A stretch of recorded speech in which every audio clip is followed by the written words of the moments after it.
வணக்கம். தி ஸ்டுடியோ தேர்தல் களம் தொகுப்பு சம்பந்தமான செய்திகளுக்கு வரவேற்கிறோம். ஓபிஎஸ்னுடைய அதிரடி அரசியல் மூவ்.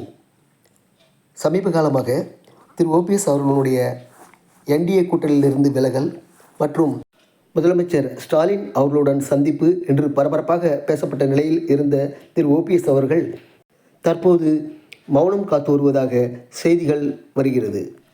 கடந்த 2022ஆம் வருடம் அதிமுகவிலிருந்து வெளியேற்றப்பட்ட திரு ஓபிஎஸ் அவர்கள் தொண்டர் மீட்பு குழு என்கின்ற அமைப்பை நடத்தி வந்தார். மேலும் அதற்கு பிறகு நடந்த நாடாளுமன்ற தேர்தலில் பாஜகவின் அறிவுறுத்தலின்படி அவர் ராமநாதபுரத்தில் சுயேட்சையாக போட்டியிட்டு கிட்டத்தட்ட 2 லட்சத்திற்கும் மேற்பட்ட வாக்குகளை பெற்று அதிமுகவை 3ஆம் இடத்திற்கு தள்ளினார். அது மட்டுமில்லாமல் கடந்த 2024ஆம் ஆண்டு ஈரோடு கிழக்கில் நடைபெற்ற இடைத்தேர்தலில் பாரதிய ஜனதாவினுடைய அறிவுறுத்தலின்படி அவர் தனது வேட்புமனுவை வாபஸ் பெற்றார் என்பதும் குறிப்பிடத்தக்கது. மேலும் இரட்டை இலை தொடர்பான எந்த ஒரு ஆட்சேபனையும் அவரிடமிருந்து தெரிவிக்கப்படவில்லை என்பதும் குறிப்பிடத்தக்கது.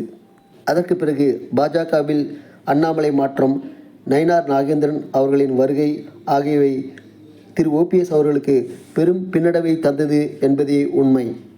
அது மட்டுமில்லாமல் கடந்த மாதம் அமித்ஷா வருகையின் பொழுது திரு ஓபிஎஸ் அவர்களுக்கு அனுமதி மறுக்கப்பட்டது என்பதும் அவருக்கு மிகுந்த வேதனையை தந்ததாக அவரது ஆதரவாளர்கள் தெரிவிக்கின்றனர்.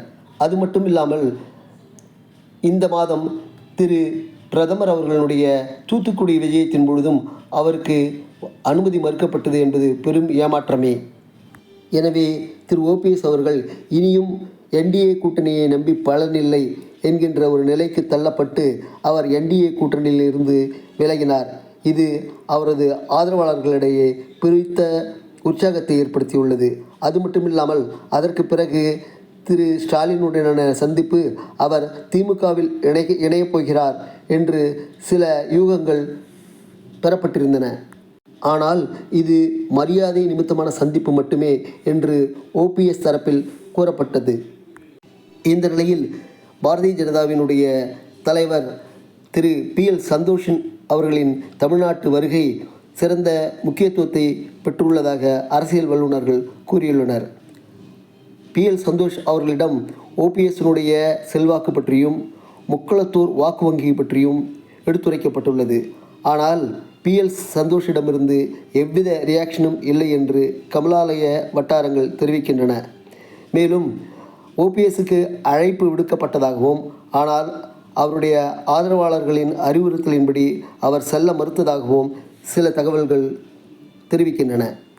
இந்த நிலையில் வருகின்ற 2026ஆம் ஆண்டு சட்டமன்ற தேர்தல் தனக்கான தேர்தலாக பாஜக தலைமை கருதுமா அல்லது வருகின்ற 2029ஆம் வருட நாடாளுமன்ற தேர்தல்தான் நமக்கு முக்கியம் என்று கருதுமா என்பது தலைமைக்கே வெளிச்சம். மேலும் பாஜக தலைமை மட்டுமே அனைத்து உதிரி கட்சிகளையும் ஒருங்கிணைக்கக்கூடிய வல்லமை படைத்தது என்றும் சில வல்லுநர்கள் கூறுகிறார்கள். எடப்பாடி சிறிது இறங்கி வர வேண்டும், அனைத்து கட்சிகளையும் ஒன்றிணைக்க வேண்டும், இறங்கி வந்தால் மட்டுமே அதிமுகவிற்கு களம் மாறும் என்கிற நிலை இருக்கிறது என்று அரசியல் வல்லுநர்கள் கூறி வருகின்றனர். ஆனால் திமுக கூட்டணிக்கு சில எதிர்ப்பு அலைகள் இருந்தாலும் திமுக கூட்டணியினுடைய அணி வலுவாக இருப்பதால் அவற்றுடைய வாக்கு சதவீதம் சரியான விகிதத்தில் இருப்பதால் வெற்றி அவர்களுக்கே என்று அரசியல் வல்லுநர்கள் கூற ஆரம்பித்து விட்டனர். மேலும் தமக்கு எதிரான வாக்குகளை திசை திருப்ப திமுக அருமையான திட்டங்களை வகுத்திருப்பதாக அரசியல் வல்லுநர்கள் கூறி வருகின்றனர்.